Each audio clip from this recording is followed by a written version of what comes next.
Hello বন্ধুরা, আমি নিরুপমা আর একটা যে নতুন খাবার ভিডিও নিয়ে হাজির হলাম। আজ ছিল 14 শাকের দিন। প্রথমেই বলি, যারা আমার পেজে নতুন আছো প্লিজ তারা আমার পেজটা ফলো করে দিও। তো আজকে অনেক কিছু হয়েছিল, যেমন হয়েছিল ভাত, 14 শাক, আলু উচ্ছে ভাজা, পটল আলু চিংড়ি দিয়ে তরকারি, আচার, কুমড়ো দিয়ে ডাল ও পাবদা মাছের সর্ষে পোস্ত।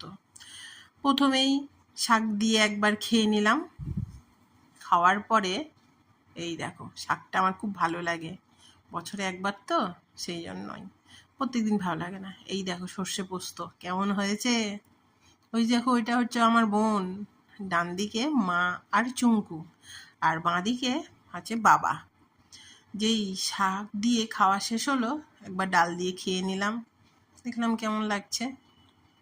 মোটামুটি লাগছিল ডালটা খেতে, কুমড়ো দিয়ে ডাল একবারে মেখে টেখে খেয়ে নিলাম টপাস করে। পাশে আছে মা, এই যে মা খাচ্ছে, আর ওই দেখো চুঙ্কুকে দেখছো তো, চুঙ্কু হচ্ছে মোবাইল ছাড়া খাওয়া হয় না ওনার। আমরা সবাই খেতে থাকি, তোমরা আমার ভিডিওটা লাইক কমেন্ট শেয়ার করে দিও। বাই।